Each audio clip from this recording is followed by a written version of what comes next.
Hey there, and welcome to the Confident Woman Podcast. I'm your host, Rachel Brooks. Join me as I sit down and chat with co-hosts, friends, and carefully curated guests and talk about all the things that empower you to become your best and most confident self. So, let's get started. Hey there, and welcome back. Today, I want to share a candid conversation that Corinne Powell and I had. Together, we'll share pieces of our stories, the impact chasing perfection has had on our lives, and how it can lead to self-doubt and burnout. We'll also discuss ways to overcome perfectionism, embrace self-compassion, the importance of self-discovery and self-care, and find self-acceptance in our imperfection. So, of course, I'll be sharing strategies from my book, Chasing Perfection, A Journey to Healing, Fitness, and Self-Love, to help empower you to break free from the chains of perfectionism. So, whether you're feeling stuck in the pursuit of an unattainable ideal or seeking ways to cultivate a more compassionate relationship with yourself, this episode is for you. So let's dive in and discover the real beauty of being perfectly imperfect. All right. So thank you, Rachel, for being here with me today. I'm very excited to talk about overcoming perfection, having self-compassion, both topics that are close to my heart that I enjoy conversation about. And I want to hear your take on it and whatever part of your story that you want to invite us into. I am all about the real and just getting, to hear what brought you to this place where you're having more compassion on yourself and letting go of perfectionism. Yes. Well, first of all, thank you for having me. Obviously, perfectionism is near and dear to me. This is something that, to be honest, I didn't even know, I didn't really understand what perfectionism was. I didn't even understand that that was something I was struggling with. And thought it was just something that you see in the online space, like, oh, are you a perfectionist or are you struggling with X, Y, and Z? I'm like, yeah. Just kind of nodding and scrolling and then keep going and moving on. But, at the time, now this is going back several years, at the time, I didn't realize this, but I was writing my book just as a start for how I got started in my book. Those who don't know, I'm a published author of the book Chasing Perfection, A Journey to Healing, Fitness, and Self-Love.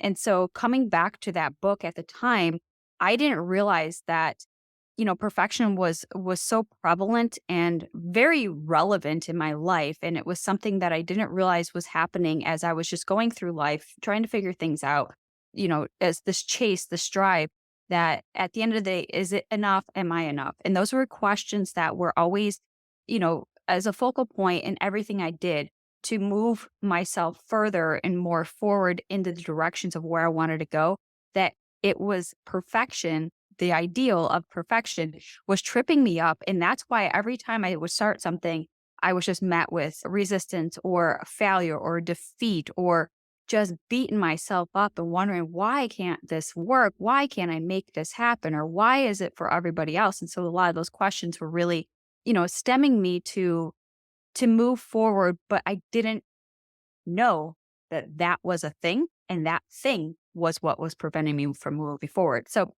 for those that are wondering, okay, well, great, what is perfectionism? At the end of it is kind of the crux of how I explain perfectionism is that thing that keeps you moving forward that won't get you the attainable goal of where you want to go. So if you feel like you're kind of getting stuck and you're stuck in that mud and you're looking at all the things that you've been trying to do or achieve, ask yourself, what is that goal and the outcome? And so there's a little bit more of the context. And of course, I don't want to give away too much of my book, but my book is actually the story that leads into this chase. And as I'm writing the story, as I'm unfolding, as I'm transforming, as I'm growing, as I'm learning, like doing all of the things, I realize now this big light bulb that popped in my head was like, you're a perfectionist. It's like, no, I'm not. Literally, I'm having this conversation with myself. Like, this is how weird it is when you're a writer and you're in the trenches of your work.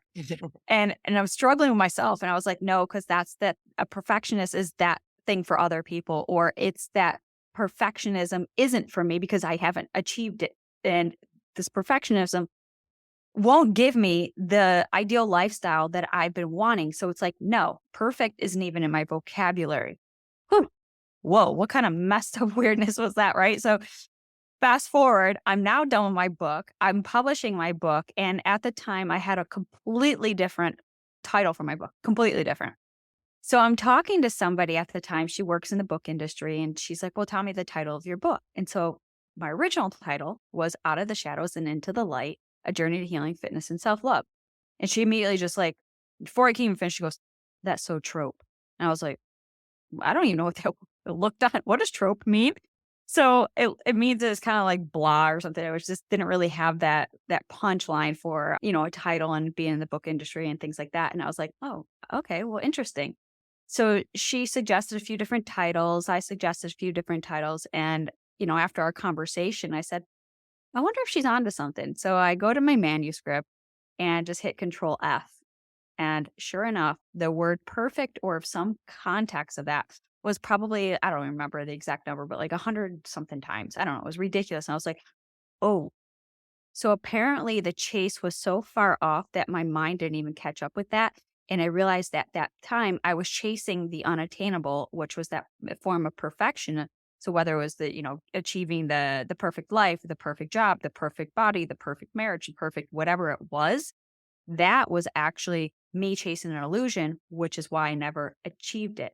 And so in that chase of achievement, that's why I kept falling short on my own measuring stick of progress and, you know, figuring out where I am going in life. Because when we're measuring ourselves to something that isn't real, and so whether this is your ideal version of quote unquote perfect in your own context, so that's only unique to you, or it could be something in comparison where we find ourselves scrolling on social media. And either way, there's a big disconnect from who you are today to who the version of you want to become or the lifestyle that you want to create. And you kind of get mixed and lost in that shuffle. And it's like, okay, so whose life am I trying to actually live? So what does that actually look like? And so it really took me, figuring that out. First of all, the light bulb went on to discovering myself and now reclaiming that power because the goal of perfection is to actually have control and domain and feel like this is I did this by myself. This was for me. This is the perfect X, Y, and Z. And now I can kind of rest, right? So now we've completed the task and we can move on. But I felt like I was getting stuck in that narrative loop. So fast forwarding all these years and doing the work and realizing now and coming to terms like, okay, I'm a recovering perfectionist. Now that I understand, let me sever ties with that. So now as we start going into the recovery process, this is where all the goodness comes in. This is where I talk about all of this in my book. And it really is that journey to healing, fitness, and self-love. And somebody might be like, "Great, I don't care about fitness. I got cool things. Like I love where I'm at, or fitness is not my jam." Let me break this down for you in a moment. Fitness is your overall health and well-being. It's your mental, your emotional, your physical, your spiritual. And so all of that is fitness in a box, more or less. Like when we look at fitness, we can't just only go in on one domain of that, right? So if you're working on your physical fitness, obviously comes mental fitness, obviously emotional fitness, and your spiritual health and well being. And so that is really the core of who you are, that soul that resides in you. And trying to figure out now at this point, what does the soul actually need and long for? And that's where you start flipping the script because everything that you long for or desire is actually found within. And so, no, chasing anything that gives you that external perfection, the rewards, the achievements, all that stuff doesn't mean anything if you haven't tapped into that soul's calling of who and what you should and shouldn't do or who you should be or who you're becoming in this moment. So it's really about removing the stigma of chasing something external and seeking internal acceptance and love and gratitude and appreciation for really who you are. So there was a big this whole journey, and I think this is where it becomes so relatable is that we're all chasing after something in our life. We're all moving. We're human beings, but we've coined ourselves as human doers that we just get up and do. And we really don't check in with ourselves. We don't ask ourselves, what is the mission? Where am I going? What is my purpose? Who am I? All these questions. And that was some of the biggest lessons that I've learned in my own journey. And I share about all this in there with like the journey to the takeaways, the lessons learned, the applications and strategies that one can apply into their own life as well. So in a nutshell, like, chasing perfection itself, you have to ask yourself at the end of the day is what am I actually after? What is it that feeling or that longing or what is that soul's calling? And tap into yourself to really know who you are because the outcome if you don't tap in with who you are, the outcome could be met with disappointment, bitterness, anger, resentment, all those things that we're actually trying to avoid, but we create more of that by being so disconnected. So Yeah.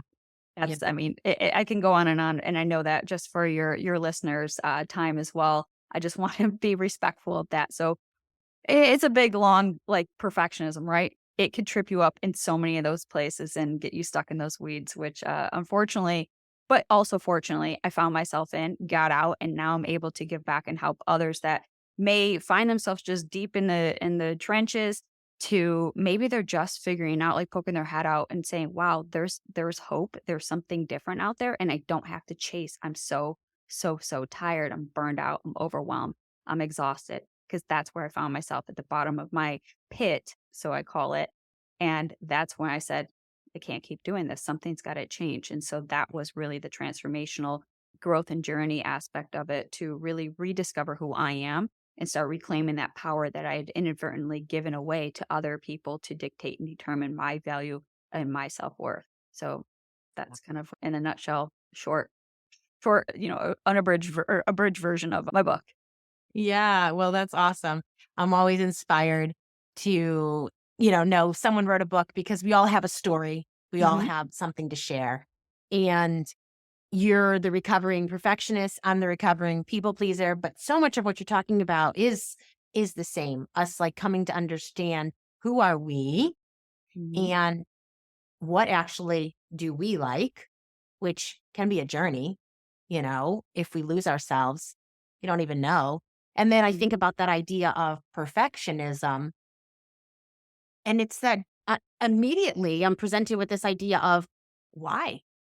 Why even am I looking for something to be done this certain way before I say it's okay or mhm, I'm okay, right? Like, what voice is in my head? Whose voice is in my head? Because I know that from the angle I come at and having had to get comfortable with, hey, people are going to get disappointed in life. People aren't going to like me all the time. There's that echo of my past, mhm, the little girl inside who shows up in the present day and who still feels the same way she felt when she was little. So if I just do this a certain way and I can avoid the reprimand, well, then I'll feel okay, right? Like there's always so much more to why we are doing what we're doing and showing up the way we're showing up. And maybe doing the inner work is difficult, but I always feel like the trade off is so worth it. Like, we're either going to enjoy our life or we're going to just get through it. And, I'd rather do the inner work and enjoy my life than just struggle to get through it because of everything that's below the surface that I'm actually not confronting or mhm, becoming aware of. mhm. Exactly. I love that you mentioned people pleasing because I think that one, people pleaser here too. So for context, the perfectionism is kind of the umbrella because if everything is perfect and kosher, then everything is you're liked, that you're loved, you're accepted, things are good. You're gonna be just skating through life. But the reality of that is it's not going to happen. And so if you kind of live in this delusional fantasy world that somehow I had must have created or just assumed, or what we see, we're shaped shifted by our society, our culture, our upbringing, our friends, family, peers, all that stuff, right? So they all kind of play out a big role into how we create this reality for ourselves. And so for me, I just thought if things were perfect, then nobody's going to bother me. I won't ruffle feathers. It won't be in other people's way. I'll be loved. I'll be happy. I'll be this, like all of that stuff. So that was the goal, right? Just reach perfection. Everything's kosher. But how we get there, right? We people please, right? Because we don't want to ruffle feathers. We want to make everybody happy. We want to be liked. We don't want to make anybody mad. And then we also see it in how we set our habits and our routines, how disciplined we are. Where sometimes our discipline, there is. that fine balance of being too disciplined and too little disciplined. So Okay. kind of find that balance and is I just swung from one pendulum to the other. And it was like black or white, all or nothing, go hard or don't even bother trying at all. So I would swing the pendulum and go all in. Be like, okay, I got to do this, this, and this. And then that's when I was met with resistance or burnout, or somebody was like, oh, you're too much. That, it was, and my whole goal at this point would be like, but I just want to make you happy. I just want to please you. Right. So when somebody gives you that feedback, then it could really ding on your value and self worth again, because at this point, you're kind of already fragile. And I'm pulling it just from what you had shared is, that little girl that's longing inside for connection, acceptance, love, belonging. And however we get to that, that's the end goal. We'll do whatever it takes to make that happen because to us, there's like this unsettledness and unease that's happening inside where that's where we're trying to just keep that at bay so we don't feel like this emotional roller coaster where, okay, you're pleasing somebody, but then that wasn't what they wanted. You're like, whoa, hold up. What do I got to do? Who do I got to be? What can I change? Because that person needs X, Y, and Z. But if you figure this out, it's like, okay, that's one person, then the next person, and the next person, and the next person, right? So now you start putting on your mask. You start wearing these different hats, these different roles, and you start being somebody completely different. And not only did the world shape you, you've just shaped and shifted yourself to be who you want, who they need and want you to be. But then at the end of the day, you say, then who am I? Right? Because we've lost ourselves amongst the shuffle, amongst the doing, amongst the pleasing, all for the greater good to just have this perfect life where people could just look in and be like, oh, she made it, or she's got it so good, or look at her. That's enough. That's the goal. Right. So we kind of look at it from two spectrums. And I feel like having I look at it now as kind of like an opportunity or a privilege to kind of experience both. And I wouldn't say that both are great because there's a balance, right? There's nothing wrong with being a perfectionist if that's kind of your goal, but having that mindfulness to say, whoa, hold up, you're going in the wrong direction for the wrong reason. So reel it in, have those, expectations and standards, Mhm. but also giving yourself grace and permission to be like, you'll never achieve it. So we recognize when it starts sacrificing different facets of our life, then we've gone too far to, one side or the other. And then on the other side, if we don't do anything, it's kind of now we feel this loom and doom like we haven't done anything. People will forget about us. We were insignificant. We will just disappear. And it's kind of like, okay, where do we really want to be? What if we can marry the two and have a balance of both? Because you're not going to be liked by everybody. And you're also just trying to figure things out for yourself. So at the end of the day, whose life are you actually living, yours or theirs? And then you have to ask yourself, well, what is life? What is living? Who am I? What do I even want? And that's where the journey is. That's where the moment where you say, yeah, you know what? It's gonna suck, but I'm gonna go there. I'm gonna go in that deep dark place. I'm gonna face my skeletons, I'm gonna face my past, and go through some really treacherous warfare kind of stuff happening there. And the moment you say yes to showing up for there is the moment you start to reclaim your power and reclaim your joy in your life and your everything that you've actually wanted afterwards. Because now you realize, okay, your past is your past. That doesn't, you don't live there anymore. What can we learn from it? How can we overcome some of those traumas and dramas that we've inherited from childhood on up to our parents, generational things like we're carriers of so much stuff because if you think about it, we're actually consumers of a lot of stuff. And we live in a space in time here where everything it's a consummation. We're consuming digitally, we're consuming with distraction, we're consuming by unmet pressures and demands. We're consumers of what we're listening to watching, to reading, to digesting. So it's like we're constantly things are being put into us, but there's not a way for us to expel it. And so for us to expel it is actually doing that inner work and kind of metaphorically letting go and discarding of the things that no longer serve you. So you're kind of wiping your insides clean. You're just unpacking and unboxing years and years of just stuff. And all that stuff has weighed you down and has shaped you and formed you into the version of who you are today. So to let go, we have to face that past and just be open-minded about it, but also recognizing there's going to be some pain, there's going to be some hurt, there's going to be, some ugly, messy tears. but you have to go through that to come out of the other side. Otherwise, you're going to be chasing that past, or the past will be chasing you as you're running away from it. So, as a perfectionist too, you can look at it from both ways. Am I chasing towards or running away? What is it actually that I'm looking for and longing for? So, I realize now me chasing towards something was actually my running away from other things. I didn't recognize this. I was just, if I chase perfection, then the back behind my past won't come back and haunt me because I'll be there and it's going to be perfect and it's going to be worth it. But in that struggle and in that journey, you really start to learn about yourself. You really get to become your own best friend. And there's so much beauty and magic in there because nobody's going to fulfill you and nobody's going to know you and nobody's really going to give you all of what you can give to yourself in those moments because you live with yourself every single moment of every single day. So no one can really understand you at the depths of the depths. And if you don't go to the depths, don't expect anyone else to because they're only going to see the shallow surface of where you're at because they're not in there. They got their own stuff to worry about. So the journey itself, yes, is scary. Yes, it's ugly. Yes, it's hard. Yes, it sucks. But however, coming through on the other end is the best gift you can ever give yourself. And it's a beautiful, beautiful life out there on that other side. But sometimes you have to go through the darkness to come out of the light, hence the title of the book Yes. originally. Yes, yes, yes. Well, and you said exactly what was on my heart, in that idea that we become our own best friend. Because Mhm. as you're describing the difficult process of doing the inner work, right?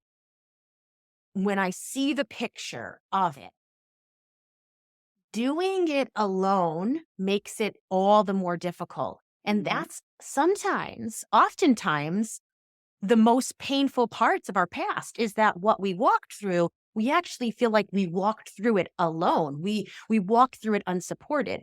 When we become our best friend, when we actually grow to like ourselves, to know how to support ourselves, it changes the game. And of course, this never is me saying we don't need the outside supports, but it's just makes that changes the whole picture of walking through that difficult journey. Mhm. Because when you do it where you're actually feeling like I'm my own ally in this, how much better? So I'm curious, in overcoming perfection, you grew compassion and kindness towards yourself. So can you tell us a little bit about what that process was like? Yeah. So now we're jumping. We started with the fitness part. Now we're jumping into the healing, which is, ooh, it's sometimes it's a heavy topic, but sometimes it's very light because the healing itself brings freedom and light and love and all the stuff we're actually longing for, right?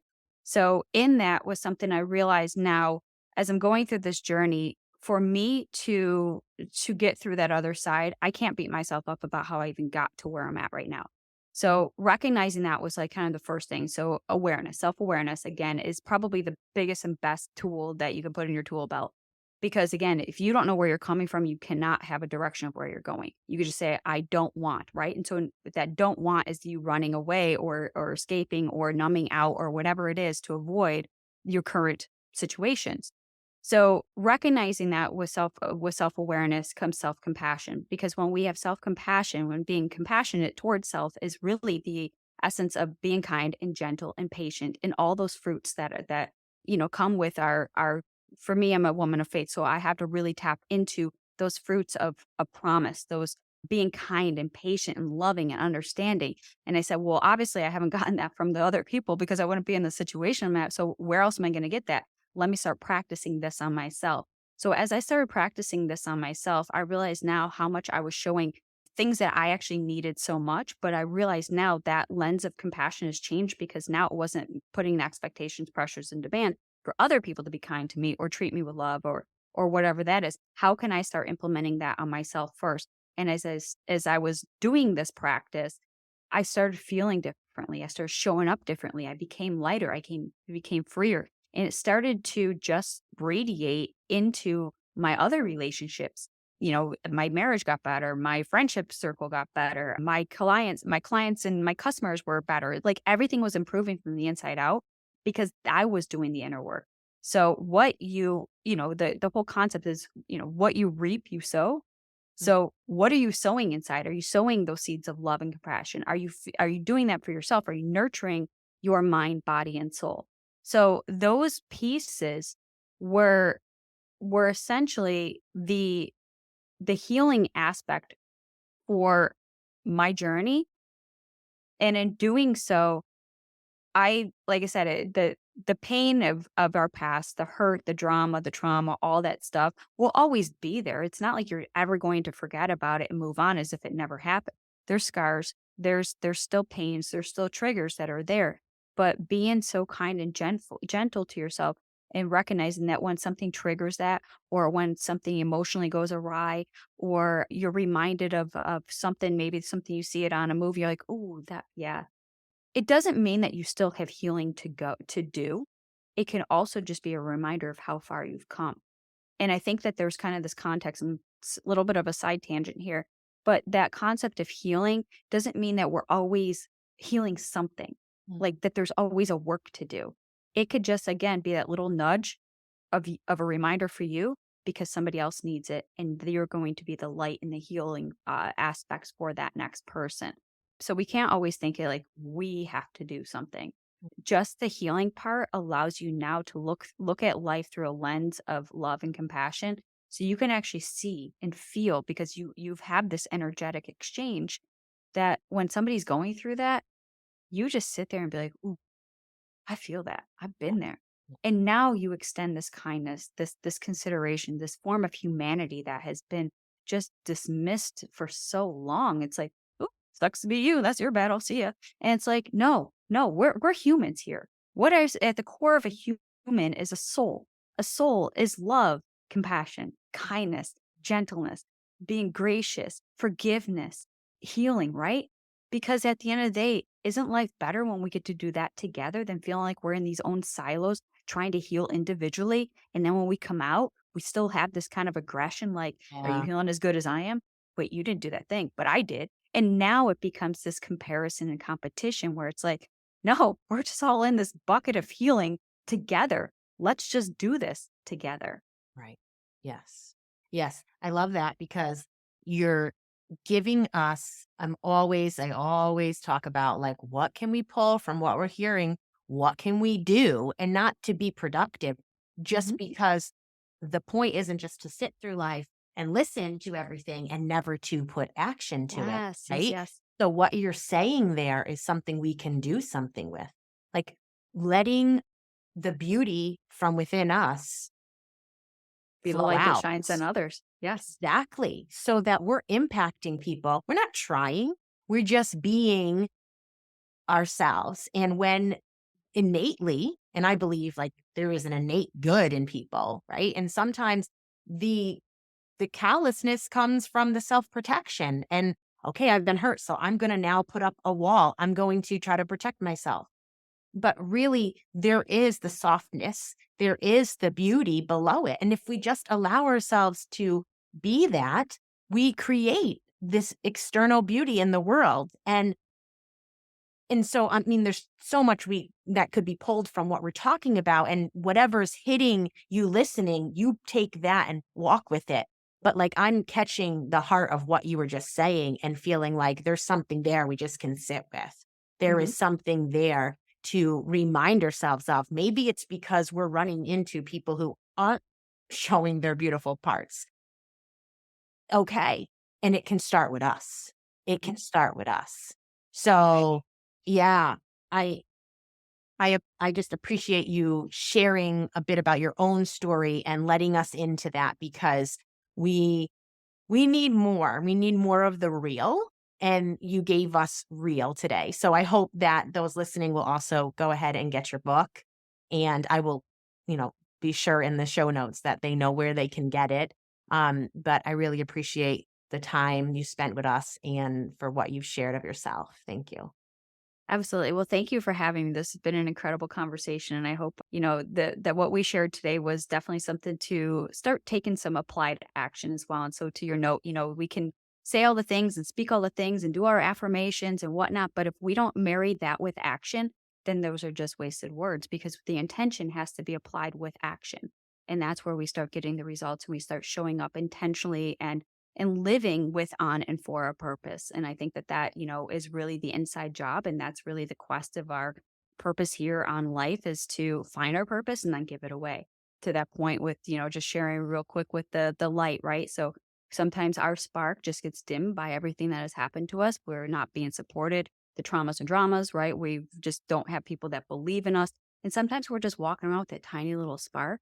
And all it takes is for somebody else to shine their light on them and you just glow. And that's the beautiful thing when humanity again comes together because we can come out and just be a guiding light for others to help heal them and guide them throughout their journey to becoming their best and most confident selves.